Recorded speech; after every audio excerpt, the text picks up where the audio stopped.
Gracias por la paciencia. Vamos a entrar a un capítulo en revisión que ya habíamos comenzado días atrás, hablando de lo que es la fisiología del sistema inmune.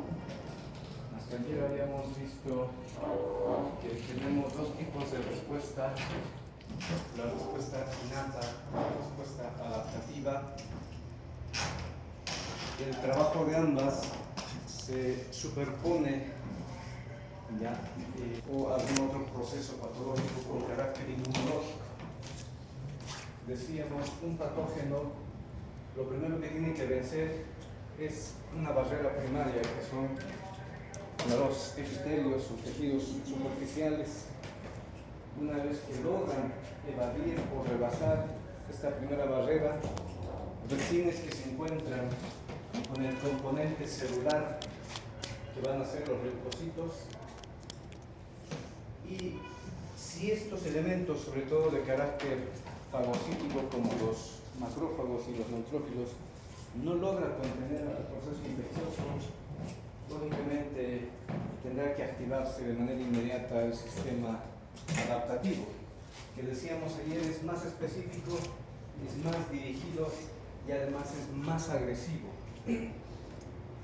Entonces, ni bien invade el microorganismo o el compuesto tóxico, entre las 6 y 12 horas tenemos la respuesta celular de tipo innata, y a partir de ese tiempo, a partir de las 12 horas, empieza a activarse la respuesta inmunitaria de tipo adaptativa, con la estimulación a los linfocitos B, estimulación a los linfocitos T para su replicación correspondiente y la formación de anticuerpos que, como decíamos, van a tener un carácter inmunológico mucho más específico, más dirigido y más agresivo en cuanto a la respuesta celular se refiere.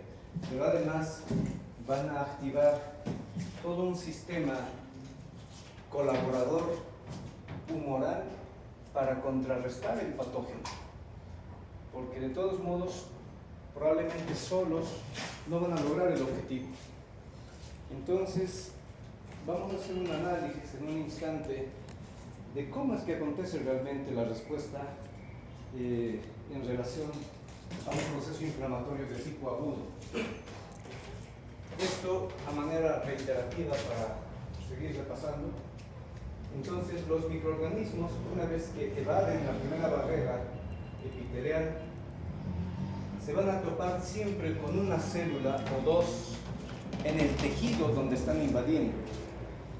Y en todos los tejidos vamos a encontrar células inmunes, o células que pueden llegar fácilmente a ese sitio, porque el resto de las células, leucocitos, glóbulos blancos, está circulando. Entonces no se puede esperar a que ellos lleguen. Alguien ya tiene que empezar la respuesta, alguien ya tiene que desencadenar el evento inmunológico. Generalmente es un macrófago, por lo que decíamos ayer. Puede ser también una célula dendrítica. Ambos trabajan como células presentadoras de antígeno. El macrófago lo hace de un modo mejor porque tiene capacidad fagocítica. Puede atacar, basta que ataque a un patógeno, virus, bacteria, hongo, parásito o cualquier otro compuesto tóxico, agarra su antígeno correspondiente y decíamos lo presenta. Al presentarlo, inmediatamente puede activar a otras células inmunitarias ya circundantes, como a las natural killer, puede estimular a otros macrófagos y también va a generar componentes quimiotácticos, quimioatrayentes para otras líneas celulares para que vengan a colaborar. Porque no olviden, los macrófagos hísticos son contaditos, entre comillas. O sea, digamos, en una superficie de epitelio subdérmico, ¿qué vamos a encontrar? Voy a exagerar, solamente unos 10 macrófagos. No va a ser suficiente porque los patógenos generalmente nos invaden en gran cantidad, en gran número. Más aún si hablamos de bacterias, más aún si hablamos de virus. Entonces invaden de manera masiva. Entonces ellos solos no van a poder hacer el trabajo, pero son los que inician la respuesta. Entonces, como célula presentadora de antígeno, tiene un pequeño segmento glucoproteico o lipoproteico, dependiendo la estructura o el carácter que tenga el patógeno, y se lo presenta a otros grupos celulares o a otros macrófagos. Asimismo, como ya hemos mencionado, empieza a generar interleucina 12 que activarán a las células natural killer que vayan llegando, y las células natural killer, lo que decíamos ayer, producirán interferón gamma para seguir activando a mayor cantidad de macrófagos, es decir, que este macrófago se pueda replicar. De hecho, no olviden, ayer lo hemos aclarado, los macrófagos derivan de la línea monocítica. Entonces, los monocitos son los que tienen que replicarse, multiplicarse y a la vez fusionarse para formar mayor cantidad de macrófagos. Entre lo que ocurre eso, se va a llamar, decíamos, a otras células, en este caso de tipo de los neutrófilos, los polimorfonucleares, ¿ya? Al producirse factor de necrosis tumoral, al producirse interleucina 1 y al producirse las quimiosinas. Las quimiosinas son muy fundamentales porque su nombre lo dice, son compuestos proteicos que es como una señal química, y esa señal química va a circular en sangre. ¿Para qué? Para que otros grupos celulares, sobre todo neutrófilos, porque además predomina el número o cantidad de estas células, vayan y lleguen justamente al sitio de la lesión. Es como un llamado químico. Es como que alguien está en el ámbito de rescate y en el ámbito incluso militar. Los varones sobre todo entenderán. Bueno, las damas no pueden quedar exentas. Agarramos una bengala y pedimos ayuda, ¿ya? Entonces ellos están mandando una señal, obviamente no hacia el cielo, sino hacia el torrente sanguíneo, indicando que en ese punto hay una invasión, hay un proceso infeccioso, ¿ya? Y que requieren apoyo. Es por eso que esa quimioatracción es muy fundamental para dos eventos. Para que el neutrófilo, primero, que se entere de lo que está pasando. Segundo, para prepararse, porque no va a ir así simplemente por ir, no va a llegar por llegar. Tiene que llegar, entre comillas, armado. Y nosotros, a nivel celular o funcional, ¿cómo entendemos que una célula como el neutrófilo se arma? Va a empezar a producir mayor cantidad de vesículas, porque justamente es una célula de ese tipo, de esa variante, que son granulocitos. Y sus gránulos, ¿qué contienen? Ya hemos visto ayer, tienen varias enzimas, sobre todo de carácter proteico, o sea, son proteasas en realidad. Destruyen o degradan componentes de proteína. ¿Dónde hay eso? En toda estructura, tanto de virus, de parásitos, de hongos y también de las bacterias, lógicamente, que son las más predominantes en procesos infecciosos. Entonces, recibe la señal, se prepara, se arma con las enzimas correspondientes y en tercera instancia llega al punto justamente o al sitio donde se está produciendo el evento inmunitario o infeccioso. Si esta respuesta no es efectiva, otra vez reiteramos, empezará más o menos entre las 6 y las 12 horas la activación del sistema inmunitario de tipo adaptativo para que la respuesta sea mucho más efectiva. Ahora, dependiendo si el patógeno es muy agresivo, puede resistir, puede dar batalla, y esas 6 a 12 horas no serían suficientes tal vez para eliminarlo, pero sí para contrarrestar todo el daño que está haciendo. De todos modos, en ese lapso ya se está activando el sistema inmune adaptativo, porque lo que se espera además al activar el sistema inmune adaptativo es que se genere memoria inmunológica. Necesitamos tener memoria inmunológica para que cuando ocurra un siguiente evento de invasión, e infección por el mismo patógeno, la respuesta sea mucho más rápida, mucho más efectiva contra dicho patógeno. Entonces tenemos acá otra vez la célula presentadora de antígeno, y esta célula presentadora de antígeno lógicamente presenta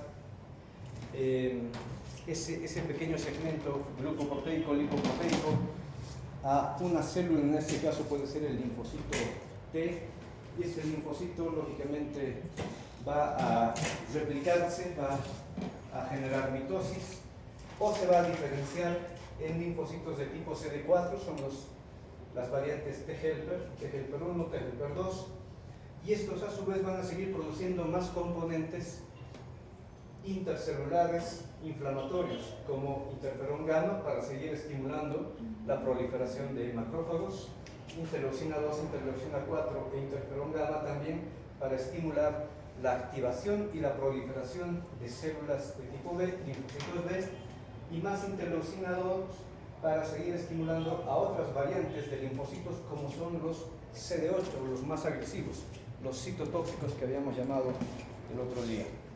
Entonces ellos van a generar después la respuesta correspondiente inmune adaptativa. El macrófago, lógicamente, o los macrófagos, se los requiere por su capacidad fagocítica. A las células linfocíticas de tipo B se los requiere porque ellos son los encargados de producir las inmunoglobulinas, y a las células citotóxicas se las requiere porque ellas son muy agresivas. Decíamos ayer, son esas células que primero disparan y después preguntan, ¿no? Primero se acercan al sitio y empiezan a disparar. Hay un defecto que tienen las células citotóxicas similar a las natural killer, aunque las natural killer no son tan agresivas. Por lo menos la natural killer es como el policía viene, te pregunta, y si te encuentra algo sospechoso te arresta. Pero en cambio las natural killer es, no me interesa quién es usted, usted queda eliminado. Y el defecto que tienen las citotóxicas es que pueden eliminar no solamente a los patógenos, pueden eliminar a nuestras propias células que están combatiendo en el sitio. ¿Ya? Son bastante agresivas las células, los linfocitos T citotóxicos. Doctor, una pregunta. Entonces, ¿ellas serían las responsables de las enfermedades autoinmunes? No. Solamente en ese evento están participando y están atacando, entre comillas, a ver, para que me entienda y corrigiéndome un poco. No es que están atacando a nuestras células. Ellas simplemente ven un grupo, voy a decirlo así, de células que están batallando, y él ciegamente, la célula citotóxica, ciegamente dispara. Y a quien le llegue, nada más. No es que viene y se enfrenta con las propias células, ¿ya? No, solamente dispara, y a quien le llegue lamentablemente va a sufrir lógicamente el evento del efecto, que es el mecanismo de agresión, que no es otra cosa que liberar enzimas, sobre todo, ¿ya? Enzimas de tipo las caspasas, que son muy agresivas. Las caspasas como la caspasa 3 y las caspasas 9 se dicen son como municiones. Las libera la célula citotóxica, y al liberarlas atraviesa la pared o la membrana celular del patógeno, y en este caso también de una célula que está ahí justamente combatiendo. Puede ser otro neutrófilo, puede ser un macrófago, puede ser un monocito, puede ser otro linfocito.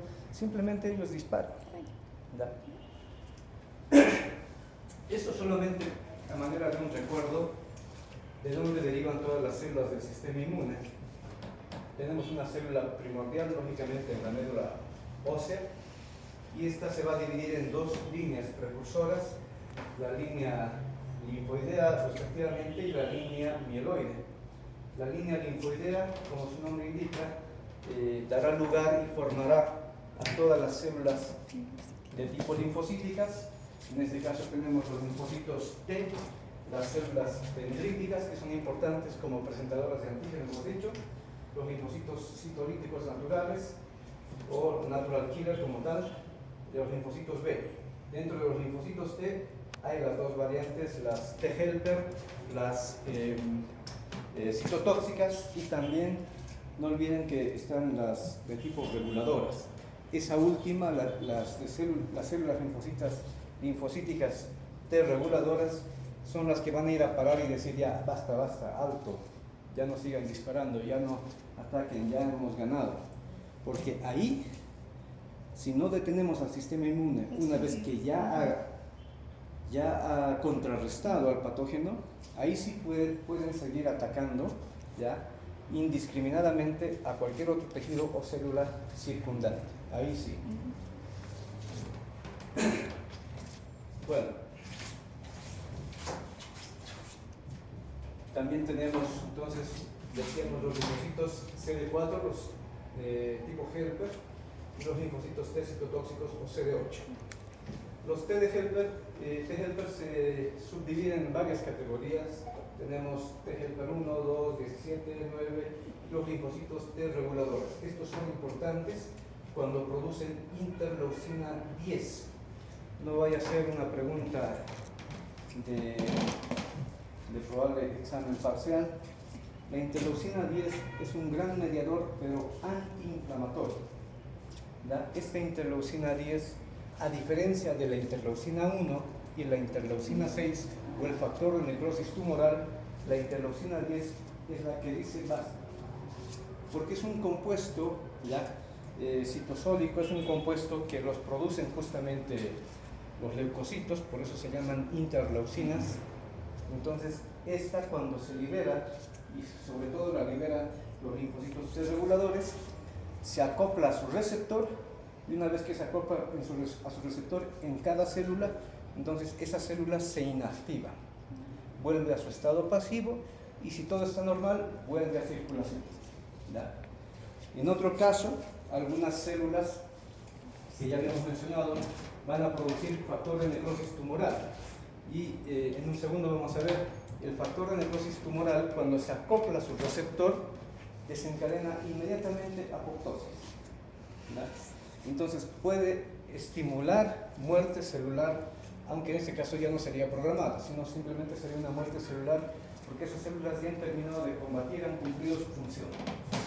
En cambio, los otros, el linfocito T cooperador folicular puede producir interleucina 21 para maduración de más linfocitos. La célula T helper 1 produce interferón gamma para estimulación de linfocitos T citotóxicos y macrófagos. Los linfocitos T helper 2 producen interleucina 4, interleucina 5, interleucina 13 para respuesta inmune, sobre todo los eosinófilos. Esto también valga la aclaración. Los eosinófilos responden mejor a interleucina 5. Después, esta otra variante, los T helper 17, producen interleucina 17, interleucina 22, similar a los T helper 9, para enfermedades autoinmunitarias.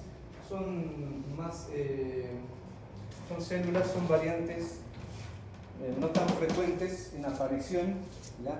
Como su nombre indica ahí en la diapositiva, aparecen más en estados autoinmunes cuando hay problemas propiamente genéticos o de cruce de información en los códigos que la célula finalmente reconoce al tejido propio como un tejido extraño y por eso lo agrede o lo ataca. Y los linfocitos T reguladores que ya hemos mencionado. Dentro de la inmunidad adaptativa, ya nos vamos a adentrar rápidamente al evento de la inflamación. Es similar a lo que hemos ido hablando, pero lo vamos a detallar un poco más. Entonces, en la inmunidad adaptativa, el patógeno primero ya ha vencido la primera barrera que tenemos orgánicamente, que son los epitelios. Ha vencido la piel, ha vencido las mucosas, dependiendo cuál ha sido la vía de ingreso. Esta bacteria, en primera instancia, puede ser, vamos a decirlo así, esta bacteria puede ser atenuada en ese momento al atravesar la barrera, porque ayer mismo decíamos, en diferentes mucosas, sobre todo respiratoria, digestiva, e incluso hasta en la urinaria, tenemos gran cantidad de anticuerpos que están ahí ya en el espacio intersticial. y son justamente los anticuerpos o inmunoglobulinas del tipo A. No olviden que la inmunoglobulina A ya se ha producido antes y simplemente está ahí esperando por si acaso, entre comillas, por si ocurre un evento justamente de invasión o de infección.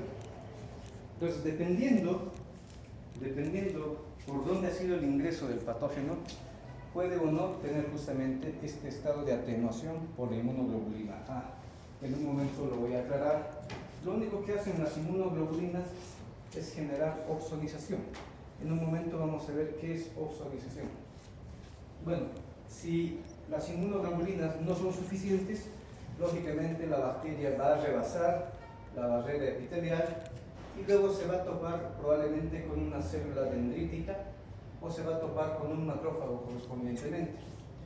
Si es el macrófago, va a fagocitar mínimamente a una de ellas y luego va a generar su antígeno correspondiente y va a empezar a producir factores interleucínicos y también factores quimioatrayentes.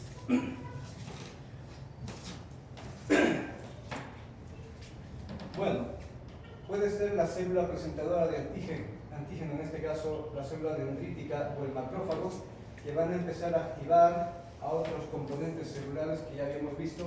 Pueden ser a los linfocitos T, a los linfocitos B, ambas líneas, para que se genere una respuesta celular y también se genere una respuesta humoral. Los linfocitos T, ya sabemos, se van a ir replicando en sus diferentes variedades, sobre todo las dos más importantes son las T helper y las citotóxicas. Pero también se va a estimular la proliferación de células natural killer, de más macrófagos, y a la vez, al activar a los linfocitos B, estas se van a convertir en células plasmáticas y las células plasmáticas van a seguir produciendo mayor cantidad de anticuerpos para seguir contrarrestando. Pero esto no va a ocurrir en ese día, en ese instante. Este proceso va a tomar por lo menos unos 4 o 7 días hasta que realmente se empiece a formar los primeros anticuerpos específicos para este patógeno. Porque no olviden, primero viene la respuesta inmunitaria de tipo innata, la que tenemos desde el nacimiento, y recién cuando este es el primer contacto, recién se están activando todos los componentes de la respuesta inmunológica adaptativa, ¿ya? A partir de las 12 horas en adelante, y la inmunoglobulina que se va a producir es justamente siempre la primera, la inmunoglobulina M, y después con el tiempo se estará produciendo inmunoglobulina G. ¿Dónde puede ocurrir este evento? Porque los linfocitos B no siempre están circulando. ¿Ya? Se puede mandar la señal, como está aquí en el esquema, directamente al ganglio linfático más cercano que tengamos. Para eso justamente existe toda la conexión, ya, de los componentes del sistema linfático. Ayer hablábamos de los órganos linfoideos, que es relativamente similar. Dentro de los órganos linfoideos está justamente la vasculatura linfática y los ganglios linfáticos. ¿Qué hay en los ganglios linfáticos? Mayor cantidad de linfocitos T, también están asentados los linfocitos B, y ahí es donde se activan y después empiezan a generar los anticuerpos correspondientemente, que ya van a estar en circulación. Hay un proceso muy elegante que enseguida les voy a explicar, de cómo es que llegan sobre todo los neutrófilos, porque suelen ser los primeros en responder y los primeros en llegar al sitio de la agresión, de la invasión. Primero solamente les voy a comentar esto: ¿qué son las quimiosinas? ¿Ya? Es una superfamilia de proteínas muy específicas que, como su nombre dice, generan quimiotaxis. ¿Qué es la quimiotaxis? Es un mecanismo químico de atracción. Lo que hace un rato decíamos, es como una señal química con varios objetivos. Primero, dan a conocer dónde está ocurriendo el evento de invasión o de infección.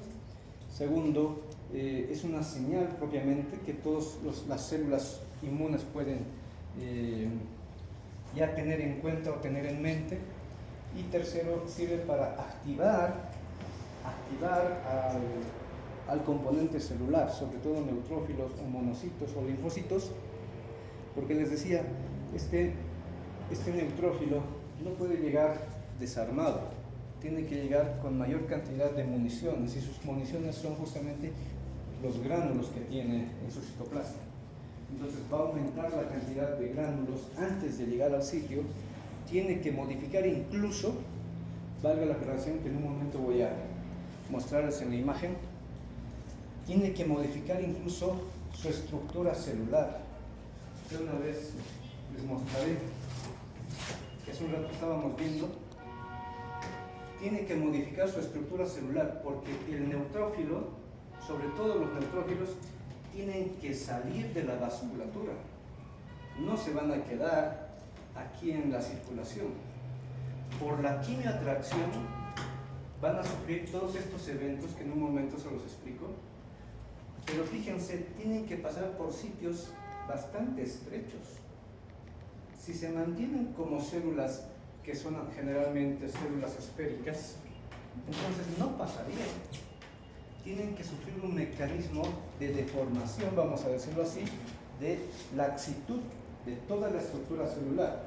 Entonces, cuando llega la quimiosina, cuando llega el factor quimioatrayente, se une a su receptor y estimula justamente en las células inmunes, en este caso neutrófilos, a que pueda cambiar justamente su estructura, se haga más maleable, se amolda a diferentes circunstancias para poder atravesar desde la vasculatura al sitio donde se está produciendo la agresión.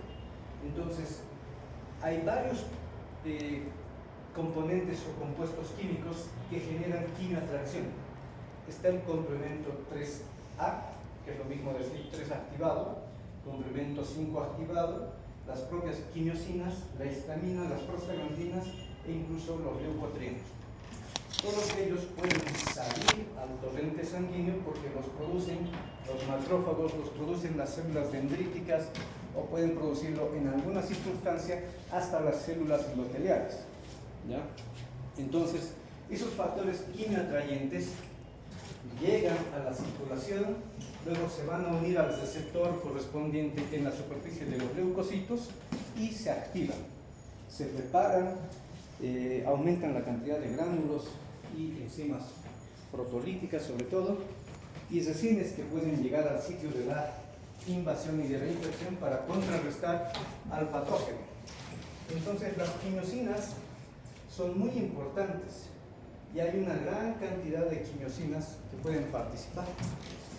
La más relevante es la quimiosina de tipo ¿dónde está? La quimiosina de tipo 8, ¿ya? Las quimiosinas de tipo 8 son las fundamentales, sobre todo porque activan a los neutrófilos y a los linfocitos al mismo tiempo, o a los monocitos. Y se produce en mayor cantidad en relación a las otras quimiosinas.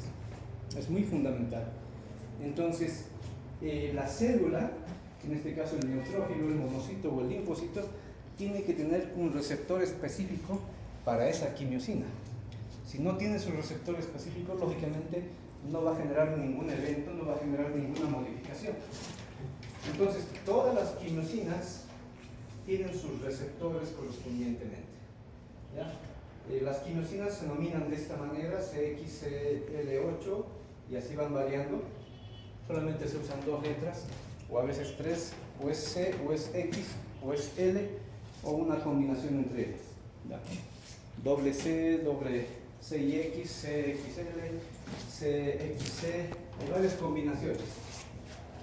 Pero los receptores ya es más uniforme: receptor para quimiosina 1, receptor para quimiosina 2, 3, 4, 5, 6, y así sucesivamente. Hay hasta 13 quimiosinas generalmente en el organismo que se puedan reconocer. Entonces voy a pasar a explicar. Dentro del evento inflamatorio hay 2 respuestas que son fundamentales. Primero, hay una respuesta a un mecanismo de reacción vascular. Es similar, es muy similar, los que estuvieron cuando hemos hablado de hemostasia y coagulación. De hecho, cuando hay un evento inflamatorio, se activa la cascada de coagulación. Porque la invasión, ¿cómo puede haber ocurrido? Porque nos hemos pinchado, porque nos hemos cortado, porque hemos sufrido un trauma, ¿ya? O lo que es también habitual, que haya invadido diferentes vías de acceso que son fáciles, como la vía oral, la vía nasal,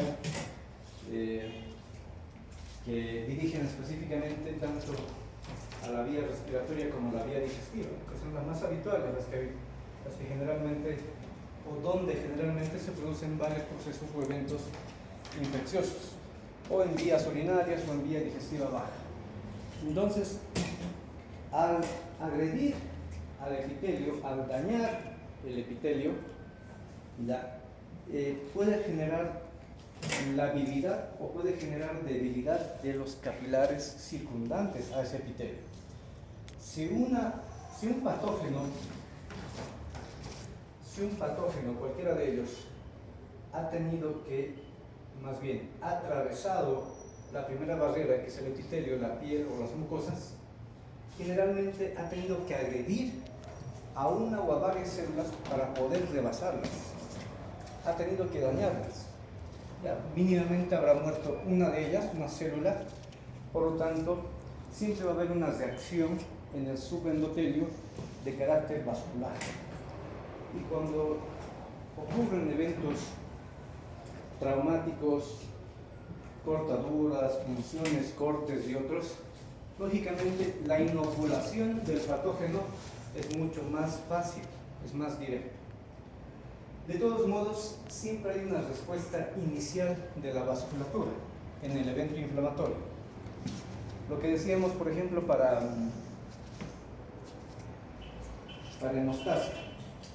En hemostasia, el organismo sabe que está perdiendo sangre, por lo tanto, la respuesta más adecuada es generar vasoconstricción. Aquí ocurre lo mismo. Probablemente ya ha habido daño a la vasculatura y la primera respuesta es siempre vasoconstricción, pero no se va a quedar ahí. La vasoconstricción en un proceso inflamatorio infeccioso es instantáneo, no dura más allá de los 2 o 3 segundos, no dura más allá, porque inmediatamente se van a producir varios factores que son proinflamatorios que van a generar vasodilatación. Tiene que haber vasodilatación. Por ejemplo, se produce asimismo mayor cantidad de óxido nítrico, mayor cantidad de prostaglandina E2, mayor cantidad de histamina, bradicinina, todos ellos son vasodilatadores. ¿Cuál creen que es el objetivo de generar vasodilatación? ¿Qué dirían?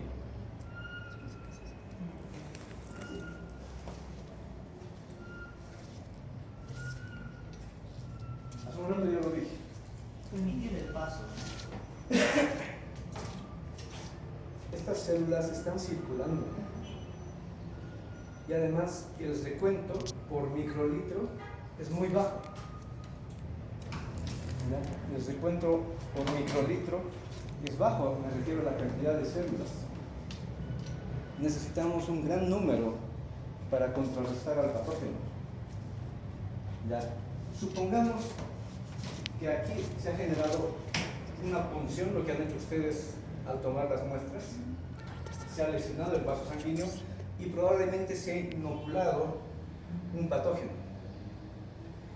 De este volumen de sangre, fíjense solamente en la imagen, voy a exagerar, de todo este volumen de sangre, ¿cuántas células tendríamos? De hecho es la misma, pero vamos a suponer que son varias. Tendríamos 1, 2, 3, 4, 5 células nada más en todo este pequeño volumen de sangre.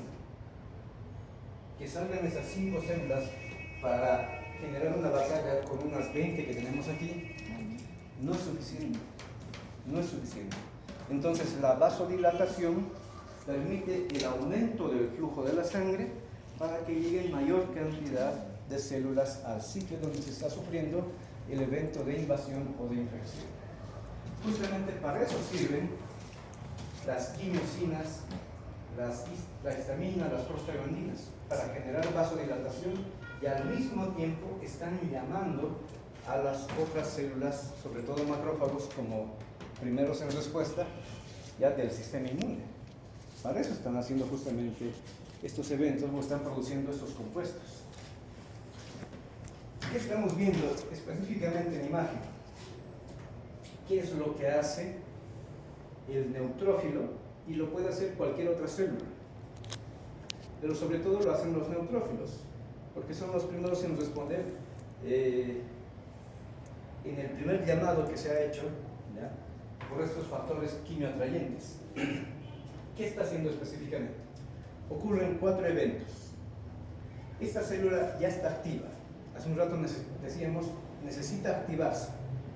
Ya está activa. ¿Por qué sabemos que ya está activa? Porque está produciendo este componente que se llama la integrina, ¿ya? De hecho, son proteínas en su superficie de membrana que le van a servir justamente para adherirse a la pared del endotelio. Si no se adhiriera a la pared endotelial, ¿qué creen que va a ocurrir con este neutrófilo? Si no hubiera esta proteína, no hubiera esta otra proteína, ¿qué creen que ocurre con el neutrófilo? Vamos a seguir circulando. Como, disculpen el comentario, como cuando vemos que está, a veces nos ocurre, alguien está sufriendo una agresión, un robo incluso, y las demás personas, mira, están haciendo algo. Ni modo, no puedo hacer nada. Tengo mis cosas que hacer. Eso haría el neutrófilo. Como no tiene esa proteína para anclarse, entonces pasa de largo y además hay una fuerte presión del flujo de sangre. Lo arrastra, lo empuja. Entonces, sabemos que esta célula ya está preparada, ya está activa, y lo único que está esperando es salir. Y para poder salir, lo primero que hace es apegarse a la pared. Eso se llama la marginación. El leucocito siempre está, imaginen que este es el vaso sanguíneo, los glóbulos rojos siempre están en la periferia y los leucocitos están aquí en el centro. Entonces la pared me queda muy lejos. Entonces, como leucocito tengo que ir acercándome hacia la pared para poder fijarme a la pared endotelial. Si no, no sale. Como están en el centro, por el flujo de sangre, lo mismo. Se pasarían de largo. No harían nada. Pero no ocurre eso. ¿Por qué? Porque al generar vasodilatación, la sangre disminuye la fuerza de empuje, disminuye la presión. Y al disminuir la presión, se genera un evento que se conoce como flujo turbulento. Ya no es un flujo directo laminar. Y ese flujo turbulento permite que los leucocitos se aproximen a la pared del vaso sanguíneo. ¿Qué pasa después? El neutrófilo, para poder llegar a un punto de salida, tiene que rodar. Entonces utiliza estas proteínas de superficie de membrana, que son las selectinas, para generar la rodadura. Empieza a rodar por la pared hasta que encuentra un punto lábil o un espacio donde probablemente ya no hay una célula y por ahí va a salir. Por ahí tiene que salir. Pero incluso cuando llega aquí, no es tan fácil para las células salir. Si se dan cuenta, es muy estrecho. Por eso decíamos, tiene que estar preparada. Porque cuando llegue al punto de salida, tiene que deformarse y empieza a generar prolongaciones que se llaman los pseudópodos, ¿ya? Y gracias a los pseudópodos genera el mecanismo de diapéresis o transmigración leucocitaria. Entonces sale el leucocito de la vasculatura hacia el espacio perivascular, donde está aparentemente el patógeno. Y yo les pregunto, que creo que es muy obvio, ¿cómo sabe que realmente aquí está ocurriendo el evento? ¿Cómo la célula se da cuenta? Porque no tiene ojos. ¿Cómo la célula se da cuenta y dice, aquí debe ser? O está tan seguro y dice, aquí es, doy mi cabeza, doy mi núcleo. ¿Cómo sabe? ¿Cómo sabe? ¿Está la respuesta ahí? ¿Por la? No, ozonización es otra cosa. Por la quimioatracción. En el punto donde se está generando el evento de invasión, en el sitio, hay mayor concentración del quimio atrayente. Entonces, el leucocito, por respuesta química, sabe que en este punto hay mayor cantidad de factores quimioatrayentes, entonces dice, aquí es. Porque cuando le han llamado, tal vez solamente se ha acoplado un componente quimioatrayente. Eso le ha permitido activarse, eso le ha permitido prepararse, pero sabe que no es ahí, porque solamente era un compuesto quimioatrayente. Pero cuando se va acercando al punto de la lesión, la concentración de los quimioatrayentes es mucho más alta. Entonces, se siguen acoplando a sus receptores correspondientes en la célula, por lo tanto, sabe que ese es el punto de donde está ocurriendo el evento de invasión. Porque además, en otros sitios, imaginemos que aquí sigue habiendo vasculatura, las células endoteliales no van a tener estas proteínas. Porque en este punto, donde se está sufriendo la agresión, las células endoteliales empiezan a presentar este tipo de proteínas que son acopladoras para las selectinas que tienen el leucocito. Entonces producen las proteínas Sialyl Lewis X. Entonces es importante que el endotelio también esté activo, porque si no está activo, por mucho que ese neutrófilo esté preparado, esté activo, quiere batallar, no va a poder salir si el endotelio no ha preparado aquello. ¿Ya? Si el endotelio no tiene estas proteínas, no saldría el neutrófilo, no sale, porque le sirve como un punto de agarre, porque no olviden que hay un flujo de sangre todavía, pero le sirve como un punto de agarre para poder generar rodadura. Después tiene que adherirse más fuerte, vamos a decirlo de este modo, toma impulso incluso, ¿ya? Se agarra de dos sectores, aquí y aquí, toma impulso y recién sale con fuerza. Esa es la manera en la que el neutrófilo o varias células leucocitarias van a generar la transmigración celular. Entonces, ¿qué necesita? Necesita proteínas de tipo selectinas, necesita proteínas de tipo integrinas, las integrinas sobre todo para poder salir. Las selectinas las necesita para poder adherirse y rodar. ¿Ya? Ya cuando está afuera, lógicamente vuelve a formarse como era célula, como era previamente, de manera circular o esférica, y se acerca o se aproxima por el glucocálix, o sea, no tienen cilios, no son móviles propiamente. Si están circulando es por el empuje del flujo de la sangre. ¿Ya? Entonces, cuando salen al intersticio, tienen que seguir agarrándose de otros componentes del espacio intersticial o perivascular en este caso. Bueno, eso es un poquito más complejo, no vamos a detallarlo mucho, pero luego llegan hasta el sitio de la agresión y empiezan a generar el mecanismo de batalla, liberando sus compuestos enzimáticos y generando también fagocitosis. Esto es reiterativo, solamente más específico.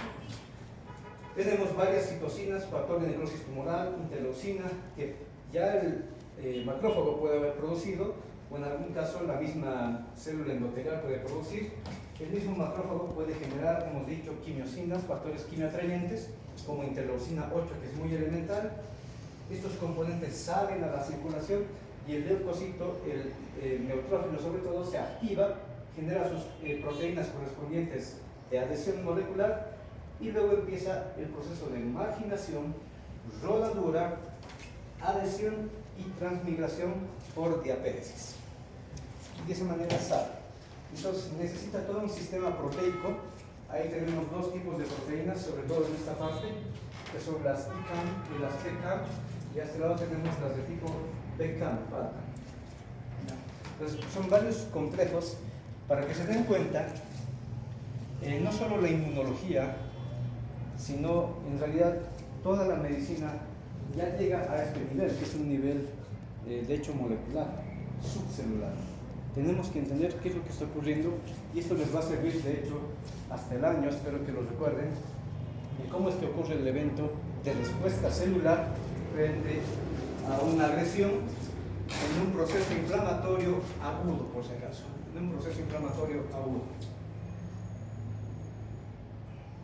En el proceso inflamatorio crónico ocurre algo similar, pero los que van a salir van a ser linfocitos. Aunque linfocitos no hay tantos en circulación, tenemos mayor cantidad de linfocitos en los vasos linfáticos y en los ganglios correspondientemente. Entonces, de ahí sí también pueden salir y es más fácil. ¿Esto qué es? Simplemente un detalle que también espero en algún momento les sirva. Yo creo que sí. Incluso el patógeno puede estar circulando en sangre. Incluso la célula leucocitaria puede toparse con el patógeno en el mismo epitelio o en el subepitelio. Y ese mismo patógeno puede activarlo directamente, sin necesidad de quimiosinas, sin necesidad de factores interleucínicos, sin necesidad de prostaglandinas, ni nada. El propio leucocito, neutrófilo, monocito, linfocito, puede autoactivarse en presencia del patógeno. ¿Cómo lo hace? ¿Cómo es esa respuesta? Porque existen justamente los patrones de reconocimiento de carácter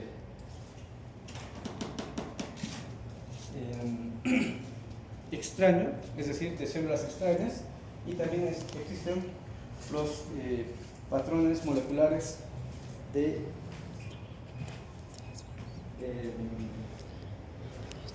procesos de daño celular. ¿Ya? Entonces tenemos dos tipos de componentes. Están los PAMPs y los DAMPs. Vuelvo a reiterar por si no me están entendiendo. Los PAMPs son patrones moleculares, ¿ya?, de caramba, me falta la letra P, es de patógenos. Son patrones moleculares, pero va más o menos así, patrones moleculares para reconocimiento de patógenos, va más o menos en ese sentido, los PAMPs. Y tenemos los DAMPs. Los DAMPs son patrones moleculares, ¿ya?, de agresión celular o de daño celular. ¿Qué significa? Que todos estos patógenos, sobre todo los 4 más importantes que conocemos, que invaden y generan eventos mórbidos en el organismo humano, lo decíamos en otro momento, tienen en su superficie de membrana diferentes compuestos que las células ya las reconocemos, o por lo menos con estudios inmunológicos ya se sabe que existen y que nuestro cuerpo los reconoce. Por ejemplo, en las bacterias es muy importante esto, sobre todo, este de acá. Las bacterias, los virus, e incluso el propio organismo, dice, tienen este compuesto que es muy fundamental, los lipopolisacáridos. ¿Ya? Dentro de la estructura de la pared de la bacteria hay una gran cantidad de lipopolisacáridos, sobre todo para los patógenos de tipo gram negativos. Entonces, esos lipopolisacáridos ya la célula tiene un receptor donde se puede acoplar y ya es reconocida por la célula que cuando encuentra un lipopolisacárido es de un patógeno, hay que eliminarlo. No hay otra respuesta, no hay otro mecanismo. Entonces, este lipopolisacárido se va a unir a los receptores de tipo TOL número 4. A los receptores de tipo TOL número 4. Pero tenemos, si se dan cuenta, una gran cantidad de patrones moleculares de reconocimiento de patógenos. ¿Ya? Tenemos triacil lipoproteínas, la lipoproteína, RNA-DS, la flagelina, diacil lipoproteína, RNA-SS, DNA-CPG, este es desconocido, molécula similar a la profilina, RNA, el DAP, el MDP, el glucano y los SAPs. Entonces, si el leucocito, neutrófilo, monocito o linfocito está cerca al patógeno, hace ese reconocimiento de las estructuras correspondientes y se acoplan, como decíamos, a sus receptores. Pero hay una variedad de receptores. Está el grupo de los receptores de tipo TOL, están los receptores de tipo parecidos al factor NOT, después están los de tipo también parecidos a los de lecitina, los receptores, o lecitina, más bien, no lecitina. Entonces se acoplan estos componentes patógenos de la superficie de membrana celular a estos receptores e inmediatamente la célula se activa. Por ejemplo, los lipopolisacáridos que decíamos se pueden unir al receptor de tipo TOL número 4 y desencadenan varios procesos intracelulares, ¿ya?, hasta que llegan incluso al núcleo. Y en el núcleo, ¿qué se hace? Se estimula desde el código genético, desde el núcleo, se estimula que pueda dar una respuesta para producción de citocinas, producción de quimiosinas u otros compuestos inflamatorios, producción de interferón beta, interferón gamma, interferón alfa, y también para que esta célula cambie su estructura como tal y pueda contrarrestar al patógeno respectivo. La flagelina se une a los receptores de tipo TOL número 11, la flagelina también puede unirse a los receptores de tipo TOL número 5, y los lipopéptidos a los receptores de tipo TOL número 2, número 6, y los triacilados a los receptores tipo TOL 2 y 1. Entonces, los PAM que decíamos son patrones moleculares de reconocimiento de patógenos, desencadenan justamente esto. Desencadenan activaciones enzimáticas intracelulares para producir proteínas inflamatorias y generar un cambio estructural de la célula. En cambio, los DAM es cuando la célula ya ha sido dañada o la célula ha invadido, al revés, ha sido invadida por el patógeno. Entonces, esa célula que ha sido invadida por patógenos, generalmente por los virus o en algún caso por los parásitos, tampoco se la puede dejar viva, porque si el patógeno está dentro de la célula, lógicamente está aprovechando sus nutrientes y se va a replicar. En cualquier momento va a salir ese patógeno, matando a la célula. Entonces, esa célula que ya ha sufrido un daño, una invasión interna en su citosol, empieza a presentar factores de reconocimiento de daño celular. Entonces, esos factores de reconocimiento de daño celular, los DAM, también permiten, ¿ya?,